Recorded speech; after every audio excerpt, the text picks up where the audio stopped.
नमस्कार बच्चों, एक बार फिर से आप सभी का स्वागत है आपके अपने YouTube channel the PCM vision में। आज के इस वीडियो में हम लोग क्लास 11 हिंदी इलेक्टिव टर्म 2 के मॉडल पेपर सेट 1 के प्रश्नों को डिस्कस करेंगे बच्चों।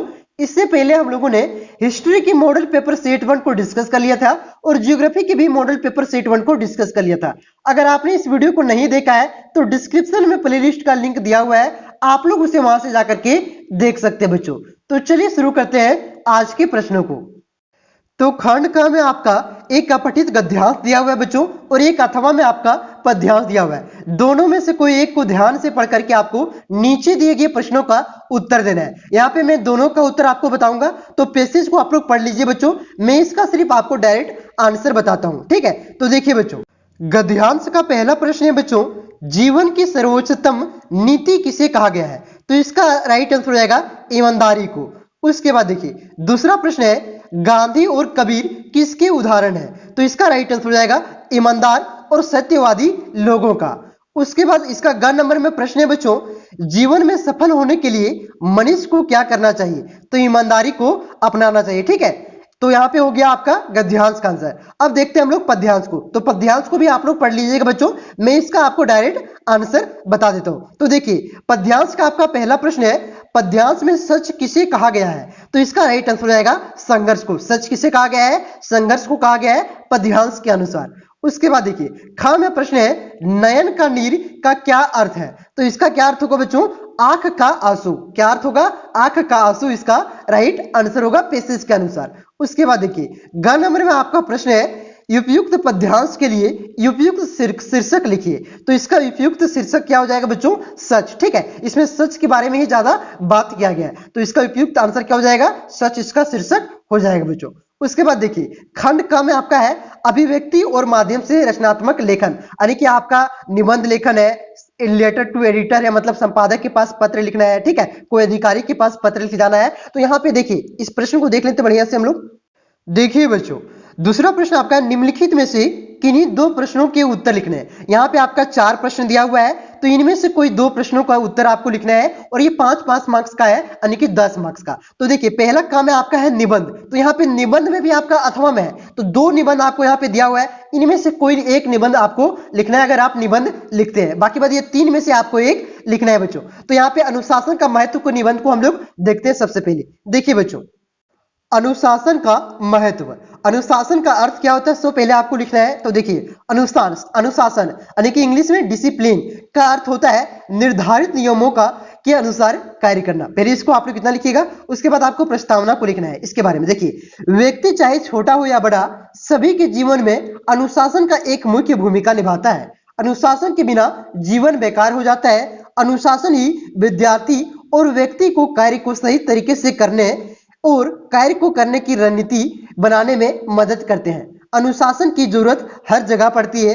व्यक्ति को सफलता तक पहुंचने के लिए अनुशासन की मुख्य भूमिका होती है और सफल व्यक्ति को भी अनुशासन का पालन करना चाहिए। देखिए बच्चों, अभी आप विद्यार्थी जीवन में हैं, अभी आप अपने अनुशासन से नहीं चलते हैं बच्चों, समय पर पढ़ाई नहीं करते हैं आप, तो बाद में आपको काफी ज्यादा मेहनत करना पड़ेगा, काफी ज्यादा परेशानियां आपको बाद में होगा। अभी अनुशासन से आप लोगों ने अगर पहले पढ़ाई नहीं की होगी क्लास 11 का ईमानदारी से, तो अभी आपको काफी दिक्कत हो रही हुई, हवा में उड़ जा रहा होगा प्रश्न, सर क्या बता रहे हैं आप, क्या बता रहे हैं, ठीक है। हिंदी में नहीं, आपको और सब्जेक्ट हिस्ट्री हो गया, जियोग्राफी हो गया, उसमें क्या, तो अनुशासन सबके जीवन में बहुत ही महत्व होता है, चाहे व्यक्ति बड़ा हो, अमीर हो या गरीब हो। अनुशासन से ही क्या होते हैं, व्यक्ति आगे बढ़ता है, सफल हो पाता है, ठीक है। तो सफल व्यक्ति को भी अनुशासन का पालन करना चाहिए। तो प्रस्तावना को लिखें, उसके बाद आपको लिखना है मनुष्य जीवन में अनुशासन का महत्व। तो यहाँ पे आप लोग अंडरलाइन कर दीजिएगा बच्चों, लाल पेन से अंडरलाइन मत कीजिएगा, लाल पेन का आपको यूज ही नहीं करना है, ठीक है।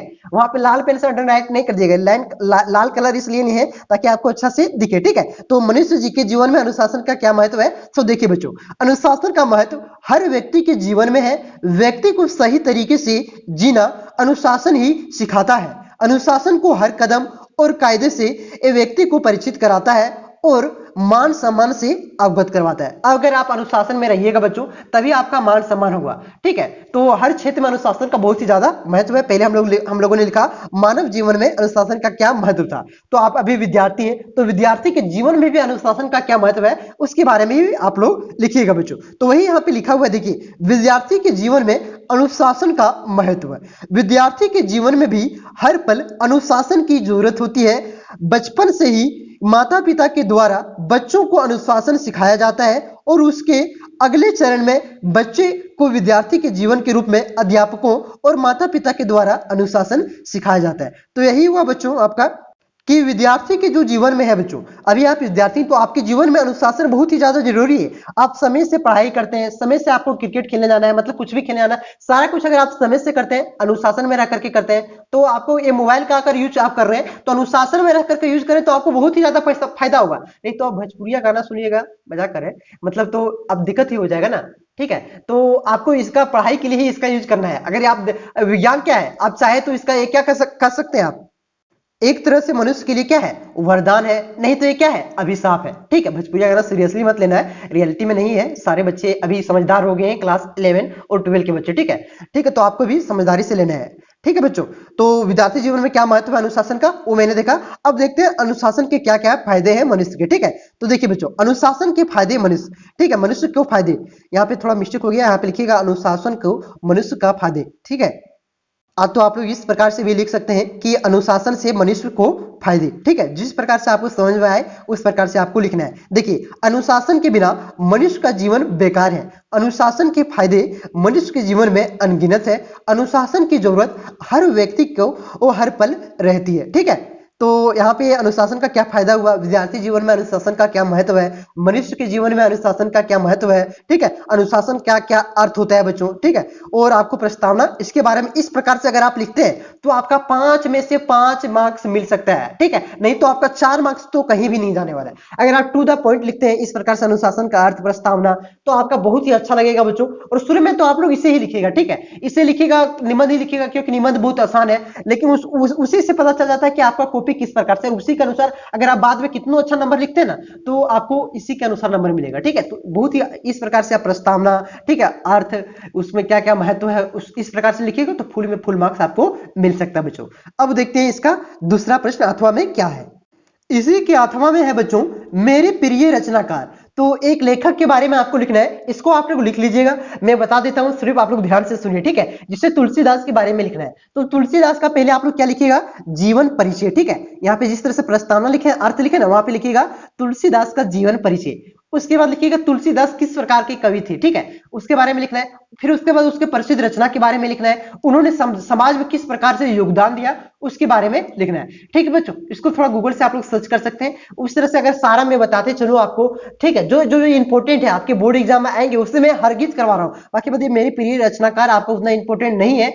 बाकी बात आप लोग देख लीजिए एक बार, प्रिय रचनाकार के बारे में आप लोग लिख लीजिएगा। मैं बता देता हूँ, पहले जीवन परिचय लिखना आपको तुलसीदास का। अगर जिसके बारे में भी लिखते हैं, महादेवी वर्मा के बारे में लिखना चाहते हैं, ठीक है, नागार्जुन के बारे में लिखना चाहते हैं, जिसके बारे में, तो उसके बारे में पहले जीवन परिचय। फिर उसके बाद वो किस प्रकार के कवि हैं, क्या क्या वो लिखते हैं। ठीक है, छायावादी कवि है कि वो व्यंग स्पष्ट करते हैं, उसके बारे में आपको लिखना है। फिर उसके बाद आपको लिखना है उसके प्रमुख रचनाओं को। फिर उसके बाद आपको लिखना है उन्होंने समाज में किस प्रकार से मतलब योगदान दिया। ठीक है, तो इतना लिखिएगा, आपको उसमें भी 5 नंबर मिल जाएगा बच्चों। अब हम लोग चलते हैं दूसरा प्रश्न पर। देखिए दूसरा प्रश्न आपका क्या है, अपने गांव में कोरोना वैक्सीनेशन हेतु कैंप लगाने के लिए प्रखंड चिकित्सा पदाधिकारी को एक आवेदन पत्र लिखे। ये बहुत ही ज्यादा इंपॉर्टेंट है और ये मैं आपको करवा रहा हूँ। ठीक है, VVI, ये आपका अभी कोरोना वाला चल रहा है जी, कोरोना के बाद आपका एग्जाम हो रहा है तो ये पक्का फिक्स आपका लिखने को आएगा। ठीक है, ये VVI का स्क्वायर है बच्चों, इसको आप लोग रट लीजिए, अच्छा से समझिए। ठीक है, तो देखिए बच्चों, तो सबसे पहले समझिए बच्चों आवेदन किस प्रकार से लिखा जाता है। आप लोगों ने प्रिंसिपल के पास आवेदन लिखा होगा,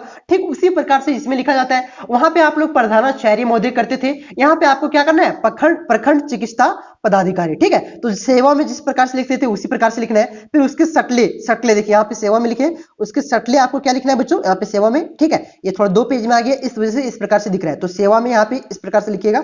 नीचे क्या लिखना है, श्रीमान स्वास्थ्य महोदय। ठीक है, स्वास्थ्य महोदय, या तो आप लिख सकते हैं प्रखंड चिकित्सा महोदय गिरिडीह, जहां का आप लोग हैं वहां से आप लिख सकते हैं। ठीक है, उसके बाद आपको लिखना है विषय। विषय क्या है, हमारे गांव में क्या है विषय, वहां पे क्या दिया था, गांव में कोरोना का कैंप कोरोना का ये जांच करवाने का कैंप आपको बोला है, ठीक है। तो वही लिखना है आपको, हमारे गांव में कोरोना जांच कैंप लगवाने के संबंध में। यहाँ पे कोरोना जांच कैंप लगवाने के संदर्भ में बोला है। आपके एग्जाम में ये भी आ सकता है कि कोरोना का वैक्सीनेशन करने के संबंध में कैंप, ठीक है। तो जिस प्रकार से जो वहां पे आपको विषय लिखने को बोला होगा उसी प्रकार से यहाँ पे आप लोग विषय लिख दीजिएगा। उसके बाद एक लाइन छोड़िएगा, नीचे महाशय लिखिएगा और इस प्रकार से लिखिएगा। देखिए सविनय निवेदन है कि ये इसी से आपको स्टार्ट करना है, ठीक है। मैं अपना नाम लिखिएगा, ग्राम लिखिएगा जहां से आए, जहां पे आप कैंप लगवाना चाहते हैं। देखिए उसके बाद आपको लिखना है कि किस कारण से आप लोग कोरोना कैंप लगवाना चाहते हैं। कोई तो कारण होगा ना। तो देखिए हमारा कारण क्या है, हमारे गांव में बहुत सारे व्यक्ति विदेशों से आए हैं और अभी तक अपना कोरोना जांच नहीं कराए हैं।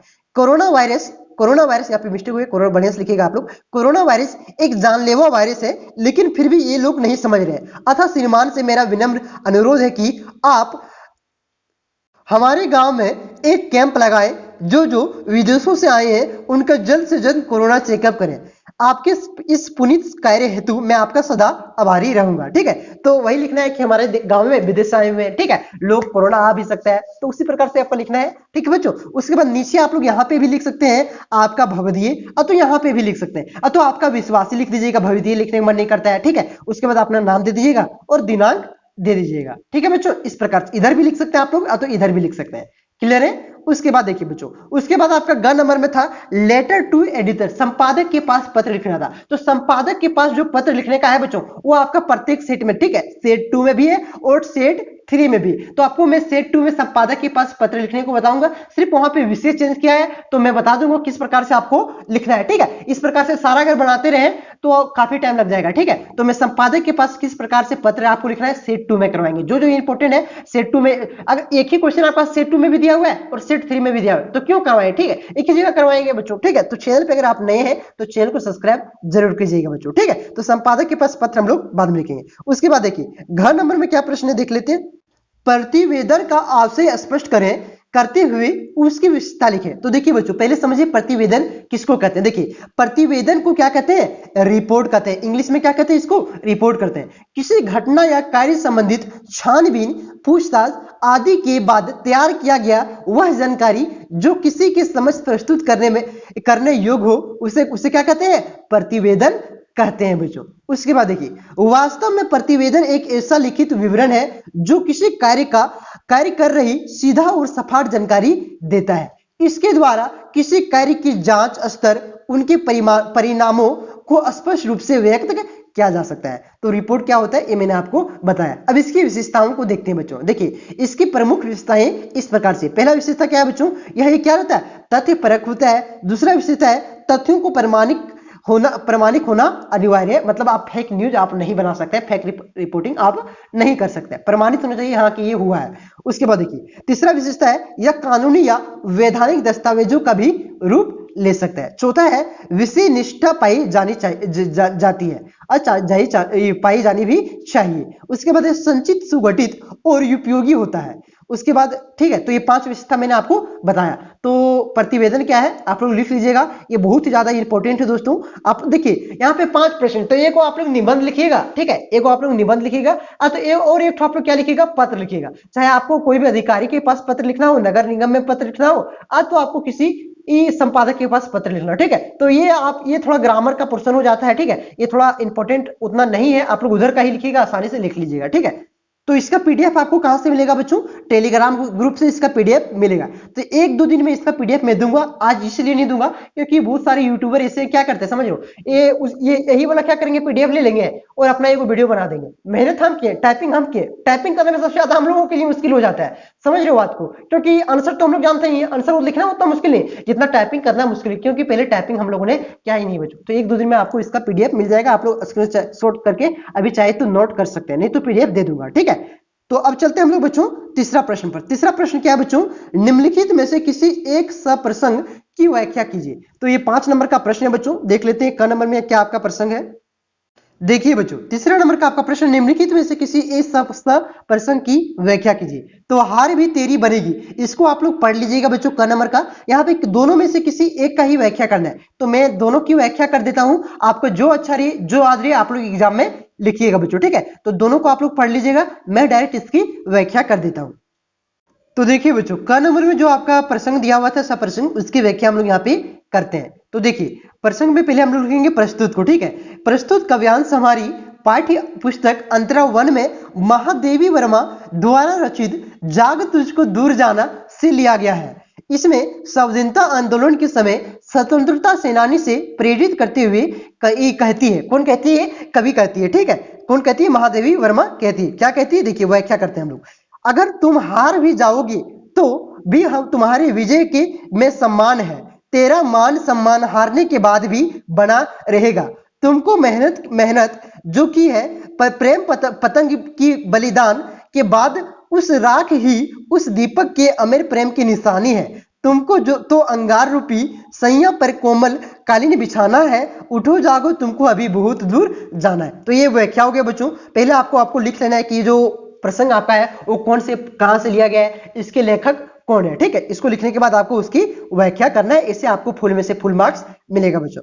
उसके बाद देखिए, उसके बाद आपको लिखना है क्या? काव्य सौंदर्य। इसमें क्या क्या प्रयोग किया गया है, कैसी बोली का प्रयोग किया गया है, ठीक है, उसके बारे में आपको लिखना है। तो देखिए बच्चों, भाषा तत्सम प्रधान खड़ी बोली है, ठीक है। उसके बाद दूसरा इसका है कविता में संगीतात्मक प्रयोग किया गया, मतलब संगीत के जैसा प्रयोग किया। आपको कविता को पढ़िएगा तो आपको संगीत के जैसा लगेगा। उसके बाद है तीसरा लक्षणितन चित्रमयता और बिल धर्मिता का चित्रण है। उसके बाद चौथा है व्यांग प्रधान शैली का प्रयोग किया गया है। तो ये आपका हो गया क नंबर का। अब देखते हैं ख नंबर का।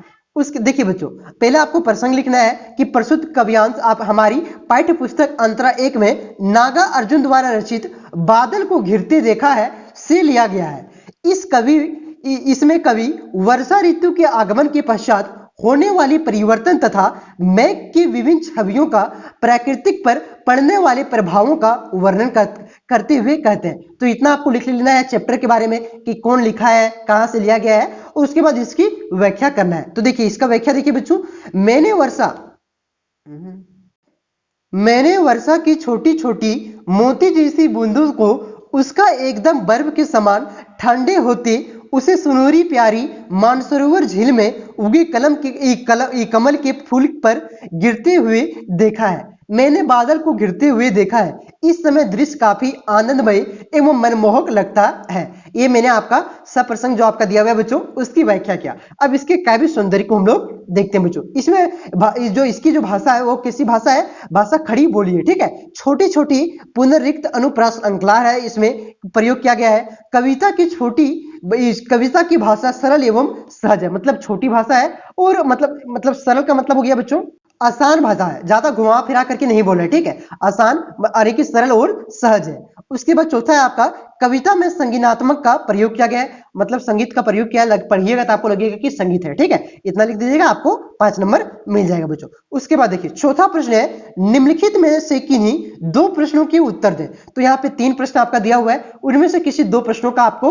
उत्तर देना है। मैं तीनों प्रश्नों का उत्तर आपको बता देता हूं। तो देखिए बच्चों, पहला प्रश्न आपका सपनों को सत्य के रूप में ढालने के लिए कवित्री ने किन अथाहपूर्ण स्थितियों का सामना करने के लिए कहा है। तो देखिए बच्चों, तो इसका राइट आंसर क्या होगा? देखिए यह प्रश्न जो है आपकी पाठ्य पुस्तक अंतरा 1 के महादेवी वर्मा द्वारा रचित सब आंखों के आंसू उजले से अवतरित है, मतलब उससे यह लिया गया। अवतरित का मतलब क्या होगा? उससे यह लिया गया, ठीक है। यह क्वेश्चन तो उससे लिया गया है क्वेश्चन। पहले आपको चैप्टर के बारे में लिखना है, किसने लिखा उसके बारे में लिखना है। इससे इस तरह से लिखेगा बच्चों तो क्या होगा? इंस्पिरेशन जाएगा कि हाँ बच्चे ने पढ़ा है और अच्छा से उन्होंने लिखा है। तो आपको फुल में से फुल मार्क्स भी दिया जा सकता है, लेकिन हिंदी में फुल नहीं आता है, मतलब आपका 40 है तो 40 में 35 सबका कहीं नहीं जाएगा बच्चों। इस प्रकार से आप लोग अगर लिखिएगा तो ठीक है। तो देखिए बच्चों, तो इसके आंसर को देखिए, मतलब यहां से अब आपका मेन आंसर स्टार्ट होता है। देखिए इसमें कवित्री ने कहा है कि हर व्यक्ति के मन में एक सपना पालता है और उसमें सत्य की अंश अवश्य होता है, अर्थात व्यक्ति अपनी लगन,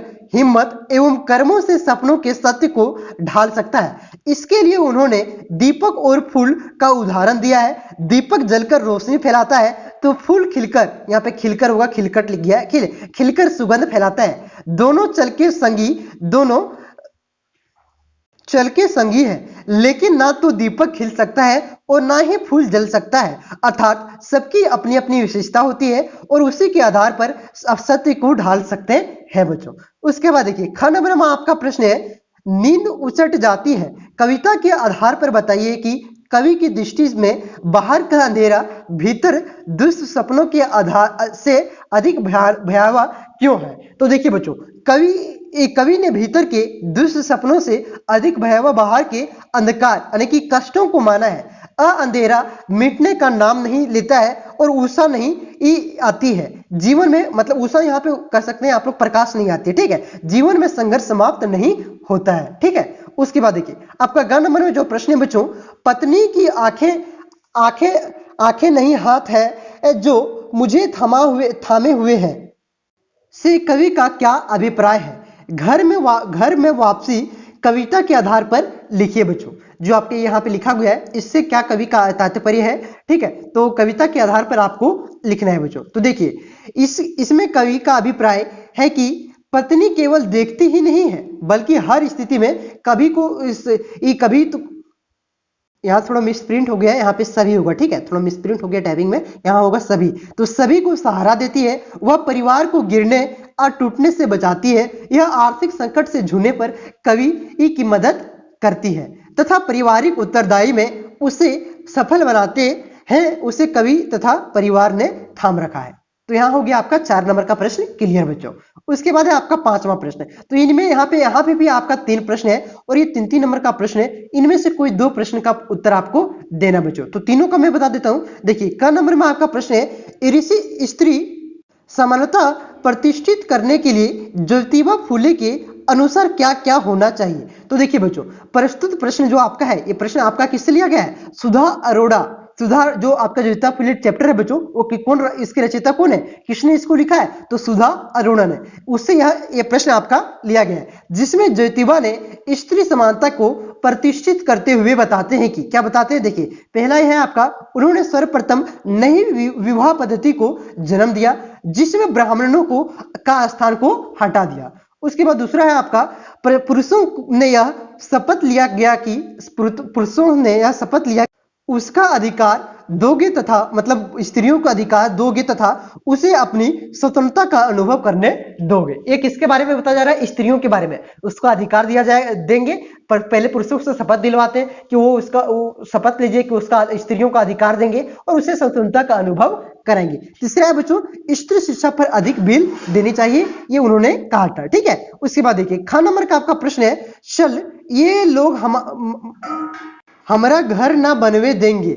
शुक्रिया इस कथन से के आधार पर खाना बदोश कहानी की मूल संवेदना स्पष्ट करना है, ठीक है। तो ये जो आपका है कौन से चैप्टर से लिया गया है, आपका खाना बदोश से लिया गया है बच्चों। तो देखिए खाना बदोश कहानी की मूल संवेदना है मजदूरों का शोषण, मजदूर वर्ग शोषक वर्ग की आत्मा झेलने को विवश है। समाज में सूबे सिंह जैसे समृद्ध एवं ताकतवर लोग उन्हें जीने नहीं देते हैं। समाज में व्यापक जातिवादी की मानसिकता भी समाज को बांटने में अहम भूमिका निभाती है। शोषक वर्ग इसे हथियार के रूप में अपने पक्ष में प्रयोग करता है। शोषित वर्ग अपने लिए कुछ भी नहीं कर पाता है, उनका जीवन रोटी रोजी की समस्याओं में उलझ कर रह जाता है। वे अपना जीवन खाना बदोश बनकर ही बिताने को विशेष करते हैं, सिर्फ खाते हैं और अपना जीवन का जीते हैं बच्चों, मतलब जिंदगी में कुछ नहीं कर पाते हैं, ठीक है।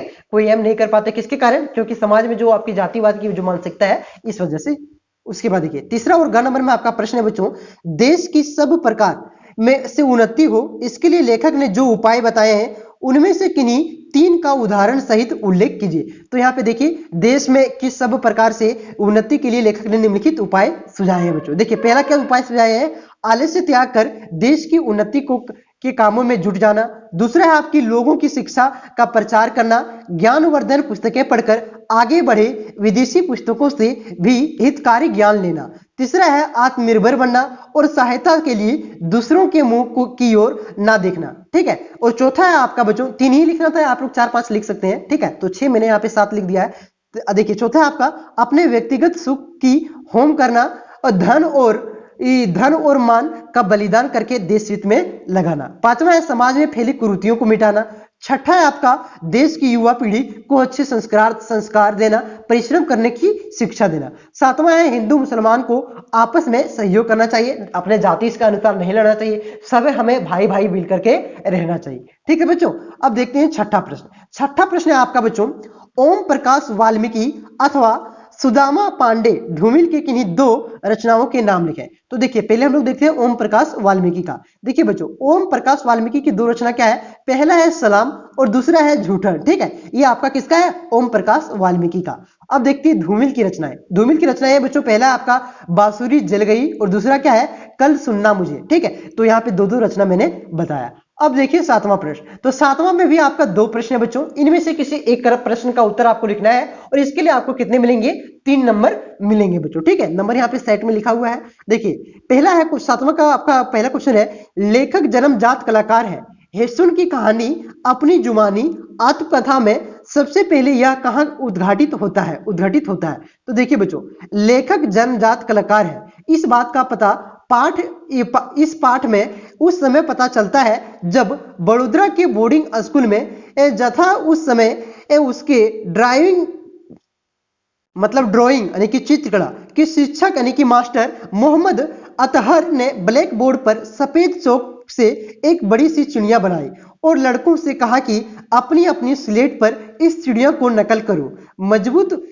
मकबूल फिदा हेसुन ने इस चिड़िया को बिल्कुल उसी तरह से बना दिया जैसे मास्टर ने मोहम्मद अतहर ने ब्लैक बोर्ड पर बनाई थी। ठीक है, अब इसके बाद देखिए अथवा में आपका प्रश्न है बच्चों, लेखक ने अलग अलग व्यक्तित्व वाले अपने 5 मित्र के शब्द चित्र प्रस्तुत किए हैं। अलग अलग व्यक्तित्व के बावजूद ये घनिष्ठ मित्र कैसे हैं? तो यहाँ पे आपका लिखा हुआ है बच्चों, इसको आप लोग पढ़ लीजिएगा, थोड़ा वीडियो लंबा नहीं तो इसका पीडीएफ मैं आपको टेलीग्राम ग्रुप में दे दूंगा। ठीक है, इसको पढ़ लीजिए तो स्क्रीनशॉट ले लीजिए। देखिए मैं इसको थोड़ा स्क्रॉल करता हूँ, बहुत ही आसान था, जो हार्ड है वही मैं आपको समझा रहा हूँ। ठीक है, देखिए अब देखिए आठवां प्रश्न आपका, कला के प्रति लोगों की नजरिया कैसा था? तो देखिए बच्चों, कला के प्रति लोगों का नजरिया कैसा था? पहले लोग कला को राजे महाराजे और अमीरों का शौक मानते थे, गरीब व्यक्ति तो इस विषय में सोच भी नहीं सकता था। उस समय कला आम आदमी का पेट नहीं भर सकती थी, यह केवल समय काटने का साधन थी। लेकिन समय बदलता गया, आजकल कलाकार का सम्मान किया जाता है। अब तो शिक्षा में भी इसे अभिन्न अंग बना दिया गया है। आज यह जीविका का मजबूत साधन है। अब कलाकृतियों बड़े घरों में भी ही नहीं, आम घरों की दीवारों की शोभा बढ़ाने लगी है। ठीक है, और इसके आत्मा में भी आपका प्रश्न दिया हुआ है कि मकबूल बचपन में एक गुमसुम सा क्यों रहने लगा था? तो क्यों रहने लगा था? लेखक ने अपने, जो मकबूल है बच्चों, लेखक है आपको, लेखक ने अपने दादाजी से बेहद लगाव था, लेकिन दादा की मृत्यु के बाद वह गुमसुम रहने लगा। वह दादा के कमरे में बंद रहता था, वह सोता भी दादा के बिस्तर में ही और वह भी दादा के भूरी अचानक यानी कि जो ओढ़ने वाला रहता है बच्चों, ठीक है, अचानक ओढ़कर मानो दादा उसके साथ सो रहे हो। वह किसी से बातचीत नहीं करना चाहता। तो क्यों वह गुमसुम रहने लगता? उसके दादा की मृत्यु हो जाती, इस वजह से वह गुमसुम रहने लगता है बच्चों। तो यहाँ पे मैंने आपको सारे प्रश्नों का आंसर मैंने बता दिया बच्चों। वीडियो आपको अच्छा लगा हो तो वीडियो को दोस्तों में शेयर जरूर करें और हमारे ताकि मोटिवेशन मुझे मिले इस तरह की और वीडियो बनाने को लेकर के। वीडियो को लाइक करें बच्चों। अगर आप चैनल पे नए हैं तो चैनल को सब्सक्राइब करें। इसके बाद आपका इकोनॉमिक्स है कि पॉलिटिकल साइंस का मॉडल पेपर नहीं आया हुआ बच्चों, उसके भी आपको मॉडल पेपर के जैसा ही इंपॉर्टेंट क्वेश्चन प्रोवाइड करवाया जाएगा। तो चैनल पे नए हैं बच्चों तो चैनल को सब्सक्राइब कीजिए और वीडियो को दोस्तों में शेयर अवश्य कीजिएगा। ठीक है बच्चों, ताकि मुझे भी कुछ फायदा हो और मैं आपके लिए ज्यादा से ज्यादा वीडियो बना रहा हूँ। ठीक है बच्चों, तो इसी प्रकार से आपको पूरे 3 मॉडल शीट जितने भी सब्जेक्ट का है, ठीक है, सारा का आपका पूरा करा दिया जाएगा समय रहते ही। ठीक है, तो चैनल पे नए हैं तो चैनल को सब्सक्राइब जरूर कीजिए। मिलते हैं नेक्स्ट वीडियो में, धन्यवाद।